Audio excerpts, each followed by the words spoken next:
যদি আপনিও একজন সাধারণ ইন্ডিয়ান কার বায়ার হন তাহলে প্রাইজের আগে আর সেফটির পরে হয়তো আপনার মাথায় একটাই কোশ্চেন আসবে যে গাড়ির মাইলেজ কত দেয়, 1 লিটার তেলে কত কিলোমিটার চলে। ইন্ডিয়াতে মোস্টলি যখন আমরা গাড়ি কিনি তখন আমরা প্রাইজের সাথে সাথে সবার আগে সেই গাড়ির মাইলেজ চেক করি, গাড়ির মেনটেনেন্স না। সেই কারণে আপনারা নোটিস করে থাকবেন যে প্রাইজের পরেই কিন্তু মাইলেজ লেখা থাকে, কিন্তু শকটা তখনই লাগে যে গাড়ির ক্লেম মাইলেজের সাথে যেটা আমরা দেখে গাড়ি কিনেছিলাম রিয়েল লাইফে সেই মাইলেজের কোনো রকমের বাস্তব মিল নেই।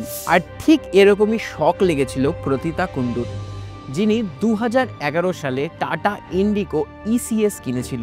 এই ইন্ডিগো ইসিএস এর ক্লেম মাইলেজ ছিল 25, আর সেই ক্লেম মাইলেজ না পাওয়ার কারণে কিন্তু টাটা মোটরসকে 5 লাখেরও বেশি কিন্তু টাটা মোটরসকে ফাইন দিতে হয়েছিল। এরকমই ঠিক সিমিলার ঘটনা ফোর্ডের সাথে হয়েছিল, কিন্তু ফোর্ড সামনে এসে বলেছিল যে আমাদের গাড়ির মাইলেজ আমরা টেস্ট করি না, এটা থার্ড পার্টি কোনো কোম্পানি টেস্ট করে। ফোর্ড কোন থার্ড পার্টির কোম্পানির কথা বলছে সেটা তো আমি জানি না, কিন্তু আমি এটা জানি যে ইন্ডিয়াতে যেই কোম্পানি এই সমস্ত গাড়ির মাইলেজ টেস্ট করে তার নাম হচ্ছে ARAI। আর আমি গ্যারেন্টির সাথে এটা বলতে পারি যে আপনার কাছে একটা বাইক থাকুক বা আপনার কাছে একটা কার থাকুক বা আপনার কাছে একটা কমার্শিয়াল হেভি ডিউটি গাড়ি থাকুক, আপনার গাড়ির মাইলেজ ক্লেম মাইলেজের থেকে কম হবেই হবে। আর হয়তো আপনারা এটাতে একদমই খুশি না। তো আজকে এই ভিডিওতে আমরা মূলত ডিকোড করব যে ARAI সার্টিফাইড মাইলেজের সাথে রিয়েল লাইফ মাইলেজের কেন এত ডিফারেন্স, আর স্টেপ বাই স্টেপ জানার চেষ্টা করব যে ARAI এর সাথে রিয়েল লাইফের কেন একদমই মিল নেই।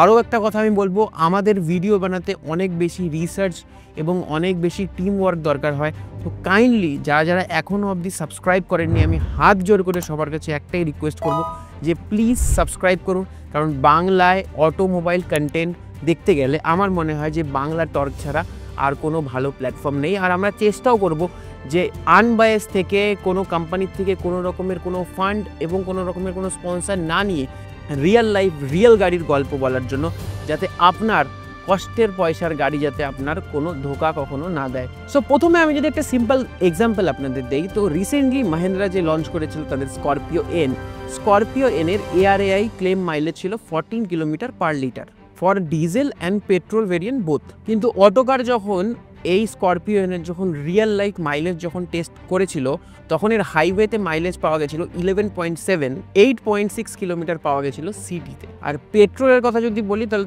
তার অবস্থা আরও খারাপ, 9.6 পাওয়া গেছিল হাইওয়েতে, 7.9 কিলোমিটারের মাইলেজ পাওয়া গেছিল সিটিতে। আর এই প্রবলেম শুধুমাত্র মাহিন্দ্রার স্করপিও এনের মতো বড় গাড়ির সাথে না, সবচাইতে বেশি মাইলেজওয়ালা আর সবচাইতে বেশি ডিমান্ডেড গাড়ি মারুতি সুজুকি ওয়াগনারের সাথেও ঠিক তাই। সো ওয়াগনারের যদি আমি সিএনজির সাথে কথা বলি তাহলে ওয়াগনারের কোম্পানি ক্লেম সিএনজি মাইলেজ হচ্ছে 34 কিলোমিটার পার 1 কিলো সিএনজিতে, মানে 1 কিলো সিএনজিতে 34 কিলোমিটার চলবে। কিন্তু আমি নিজে 10 জনেরও বেশি ট্যাক্সি ওনারের সাথে কথা বলেছি, কিন্তু তারা 27-এর বেশি কিন্তু কেউ মাইলেজ পাচ্ছে না। আর ট্রাস্ট মি, লং টার্মে কিন্তু এই ডিফারেন্স অনেক বেশি হয়ে যায়। তো এটা তো ক্লিয়ার, ARAI এর মাইলেজ কিন্তু একদমই অ্যাকুরেট না। তো এত মিসম্যানেজমেন্ট মাইলেজ, তবুও কেন আমরা এই বিষয়ে কোনো কথা বলি না? আর সবথেকে যেটা বেশি ইম্পর্টেন্ট কথা যে ARAI এর মাইলেজ মেজার করার কোনো কাজই না। তো চলুন প্রথমে আমরা জেনে নিই যে ARAI এর ফুল ফর্মটা কি।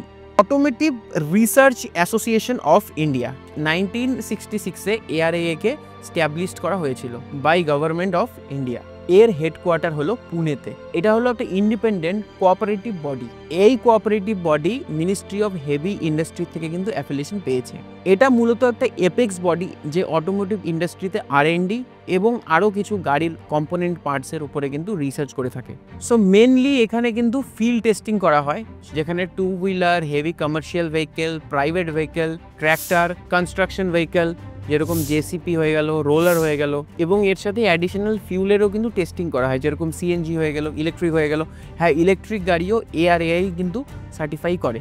আর এই সব টেস্টের মধ্যে একটা টেস্ট হলো ফিউল এফিসিয়েন্সি এবং মাইলেজ টেস্ট, যেখানে গাড়ির রিয়েল লাইফ মাইলেজ আর রিয়েল ইকোনমিক ফিউল ঠিক কতটা পরিমাণ বার্ন হবে তার উপরে একটা অ্যাপ্রক্স ক্যালকুলেট মেজার করে গাড়ির এক্স্যাক্ট মাইলেজ বের করার চেষ্টা করা হয়। তো এবার হচ্ছে সবচেয়ে বড় যেটা ইন্টারেস্টিং কোশ্চেন, যে ল্যাবের মধ্যে কি করে মাইলেজ টেস্ট করতে গেলে তো রিয়েল লাইফ রিয়েল টেরেন দরকার, যেখানে সমস্ত কিছু প্যারামিটার কাজ করে, যেরকম হিট কাজ করে, যেরকম কোল্ড, রেইনি সিজন, মাড, গ্র্যাভেল। তো সমস্ত কিছু কিন্তু প্যারামিটার কিন্তু মেজার করেই একটা গাড়ির মাইলেজ কিন্তু হয়ে যায় ওয়েট। কিন্তু এআরআই টেস্ট করে কিন্তু ডায়নোমিটারে। ডায়নোমিটার হয়তো আপনারা দেখেছেন, ডায়নোমিটার একটা গাড়ির যখন মানে স্টেজ আপডেট হয়, স্টেজ 1 স্টেজ 2, তখন ডায়নোমিটার কিন্তু লাগে। ডায়নোমিটার মানে একটা রোলারের মধ্যে গাড়ি একটা সার্টেন জায়গার মধ্যেই কিন্তু গাড়ি ওর ইনিশিয়াল পিক আপ থেকে টপ স্পিড অবধি পৌঁছায়, আর ওই জায়গাতেই থাকে, মানে একটা ঘরের মধ্যেই পুরো টেস্ট হয়, কোনো বাইরে এর জন্য যাওয়ার কোনো রকমের ব্যাপার নেই। আর এটাই কিন্তু সবচাইতে বড় লুপ হোল, যেটা মাইলেজ টেস্টিংয়ের মধ্যে সবচাইতে বেশি বড় বাধা পাওয়া যায়। আর এখানে যখন টেস্ট হয় তখন মেনলি কিন্তু এআরআই এর টার্গেটও এটা থাকে না যে গাড়ির মাইলেজ টেস্ট করার। মেনলি তাদের টার্গেট থাকে যে গাড়ি ইমিশন কত করছে আর রোড কন্ডিশনের সাথে চলা যায় কি। BS3, BS4, BS6 phase 2, BS7, তো এরকম টাইপের ইমিশন টেস্ট হয়। আর এই টেস্টিংয়ের জন্য যে প্রোগ্রামটাকে ইউজ করা হয় সেটাকে বলা হয় ইন্ডিয়ান ড্রাইভিং সাইকেল অথবা ইন্ডিয়ান ড্রাইভিং স্ট্যান্ডার্ড। যেখানে যখন গাড়ির ইমিশন, যখন ফিউল বার্ন হয়, তখন ফিউল ফ্লো মিটার থেকে এক্স্যাক্ট ডেটা পাওয়া যায় যে গাড়ি কতটুকুন ফিউল বার্ন করছে। তারপরে এম্পেরিক্যাল ইকুয়েশন থেকে কিন্তু গাড়ির একটা এক্স্যাক্ট আর অ্যাপ্রক্স মাইলেজ কিন্তু বেরোয়, মানে এই গাড়িটা ঠিক কত ফিউল বার্ন করছে। তার মানে আমরা যে এআরআই এর থেকে মাইলেজ পাই, এটা মাইলেজ টেস্ট করার জন্য টেস্ট না, এটা ইমিশন টেস্ট করার জন্য টেস্ট। তার বাই প্রোডাক্ট হিসাবে কিন্তু আমরা একটা মাইলেজে রাফলি এস্টিমেটেড রেঞ্জ আমরা পেয়ে যাই। আর এই আমি একটু আগে আপনাদের বললাম না যে ইন্ডিয়ান ড্রাইভিং স্ট্যান্ডার্ডের উপরে এই পুরোটা বেস থাকে। তো এবার আমি আপনাদের কথা বলি যে ইন্ডিয়ান ড্রাইভিং স্ট্যান্ডার্ড বা ড্রাইভিং সাইকেল কী। এটা হচ্ছে অ্যাপ্রক্স 1140 সেকেন্ডের একটা বড় cycle. Pause, brake, high RPM, low RPM, initial pick up, hard acceleration, hard brake এবং র্যাপিড গিয়ার চেঞ্জ, এই সমস্ত কিছু কিন্তু প্যারামিটার মেনশন করে হয়। আর যেটা সবচাইতে বেশি ইম্পর্টেন্ট, যখন এআরআই যখন মাইলেজ যখন টেস্ট করে, কারণ মাইলেজ তো টেস্ট করা কোনো মোটোই না, তো যখন ইমিশন যখন বেসিক্যালি টেস্ট করে তখন কিন্তু গাড়িতে লোডও থাকে না। তো যখনই গাড়ির আপনার লোড বাড়বে তখনই মাইলেজ কিন্তু অটোমেটিক কমবে। তো প্যারামিটার তো অনেক আছে, হয়তো আমি একটা ভিডিওতে পুরোটা কমপ্লিটও পারবো না করতে যে কত স্পেসিফিক প্যারামিটার আছে, বাট আপনাদের যদি একটা রাফ আইডিয়া দিই, তো একটা গাড়ি যখন সিঙ্গেল হ্যান্ডেড গাড়ি যখন ড্রাইভ হয় তখন সেই গাড়ির আলাদা মাইলেজ বেরোয়। যখন একটা গাড়ি ফুল ক্যাপাসিটিতে রান হয় তখন সেই গাড়ির ওয়েট বাড়ে, ওয়েট বাড়লে অটোমেটিকলি মাইলেজ কমে। একটা গাড়ি যখন এসিতে যখন রান হয় তখন তার এক ধরনের মাইলেজ। একটা গাড়ি যখন হাইওয়েতে ক্রুজ হয়, নন এসিতে 4টে গ্লাস রোল ডাউন হয়ে আছে, তখন এয়ার ড্র্যাগের কারণে কিন্তু মাইলেজ কমে। তো প্যারামিটার অনেক আছে। আর স্ট্যান্ডার্ড ড্রাইভিং সাইকেল স্ট্যান্ডার্ড এটা মূলত মানে একটা মেজার করার স্কেল, বাট সবার ড্রাইভিং হ্যাবিট বা সবার ড্রাইভিং প্যাটার্ন তো একদমই আলাদা, এটাকে তো আমরা রেপ্লিকেট করতেই পারবো না। তো সেই কারণেও কিন্তু মাইলেজের মধ্যে কিন্তু অনেক বেশি এফেক্ট পড়ে। এবং যেটা সবচেয়ে বেশি ইম্পর্টেন্ট, টেরেন। আপনি যখন কোনো রাস্তায় যাচ্ছেন, এটা মানে গ্যারেন্টি না যে আপনার রাস্তা পুরো স্মুথ হবে। আপনার রাস্তাতে কখনো অল্প ইনক্লাইনও হতে পারে, মেবি 10-20 ডিগ্রি, কখনো একটু ডিক্লাইনও হতে পারে, কিন্তু ডাইনোতে কিন্তু সেম, না ইনক্লাইন না ডিক্লাইন, সেম ওয়েতে কিন্তু গাড়ি চলে। তো এই প্যারামিটারগুলোতেও কিন্তু মাইলেজের অনেক বেশি এফেক্ট পড়ে। সেই জন্য রিয়েল লাইফ আর রিল লাইফ যদি আমি বলি, বা এআরআই লাইফ আর রিয়েল লাইফের মাইলেজের মধ্যে কিন্তু অনেক বেশি তফাৎ থাকে। আর এই তফাৎটা আমরা ঝেলি, বাট আমরা আজকের ডেটে আমরা নিজেরাও এটাকে অ্যাডমিট করি যে কারো হাতে কিন্তু গাড়ির মাইলেজ এক পাওয়া যাচ্ছে, কারো হাতে আরেকজন, মানে আপনি চালালে হয়তো 1 মাইলেজ পাবো, আমি চালালে হয়তো কম পাবো, আপনি চালালে হয়তো বেশি মাইলেজ পাওয়া যাবে। কারণ আপনি যখন গাড়িটা যখন চালাচ্ছেন তখন একদম সুইট স্পট মেনটেন করে চালাচ্ছেন। একটা গাড়ির সিম্পল কথা যদি আমি বলি, একটা গাড়ির সুইট স্পটকে আপনি কি করে মেজার করবেন? একটা গাড়ির যদি টপ স্পিড থাকে 180 কিলোমিটার, তার মানে সেই গাড়ির সুইট স্পট কিন্তু 90 কিলোমিটার, মানে 90 কিলোমিটার অবধি যদি আপনি সেই গাড়ি চালান তাহলে কিন্তু সেই গাড়ির হেভি লেভেলের আপনি খুব ভালো লেভেলের মাইলেজ পাবেন। 90 অ্যাবভ যখনই যাবে তখনই কিন্তু সেই গাড়ির মাইলেজ কমে যাবে। অ্যাজ এ এক্সাম্পল আমি যদি দিই, একটা 100 সিসির বাইক যদি আপনি 100 কিলোমিটার পার আওয়ারে চালান খুব বাজে মাইলেজ দেবে, কিন্তু একটা যদি 200 সিসির বাইক যদি আপনি 100 কিলোমিটার পার আওয়ারে চালান খুব ভালো মাইলেজ দেবে। তো এই ডিফারেন্সগুলো কিন্তু রিয়েল লাইফেও আপনারা পেয়েই থাকেন। আর এআই যখন গাড়ি যখন টেস্টও করে তখন কিন্তু গাড়ির ম্যাক্সিমাম স্পিড থাকে 42 কিলোমিটার পার আওয়ার, কিন্তু আমরা কিন্তু গাড়ি কিন্তু হাই স্পিডে গাড়ি চালাই, তো ডেফিনেটলি সেখানেও কিন্তু মাইলেজ কিন্তু ড্রপ করে। তো যেটা মোদ্দা কথা যে এআরআই এর মাইলেজ কিন্তু সেই কারণেই বেশি থাকে আর রিয়েল লাইফের মাইলেজ কিন্তু সেই কারণেই কম থাকে। আর এই ভিডিওর শেষে আমি কিছু বোনাস টিপস আপনাদের দিচ্ছি, যদি আপনি আপনার গাড়ির মাইলেজ বাড়াতে চান 1 নম্বর সুইট স্পট মেনটেন করুন, যা আপনার টোটাল স্পিড তার 50% হলো সেটা আপনার গাড়ির সুইট স্পট। আপনি হার্ড এক্সেলারেশন যদি না করেন তাহলে আপনার গাড়ির মাইলেজ বাড়বে অবশ্যই। লাইট ফুট যদি আপনি গাড়ি চালান, এটা হয়তো আপনারাও সবাই জানেন।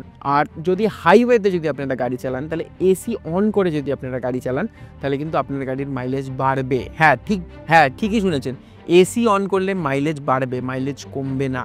কারণ যখন আপনার গাড়ির এসি যখন অন থাকবে তখন উইন্ডো রোল আপ থাকবে আর এয়ার ড্র্যাগ আপনার গাড়িতে আসবে না, তো গাড়ির কোনো রকমেরই কোনো স্ট্রাগল হবে না গাড়িকে আগে যেতে।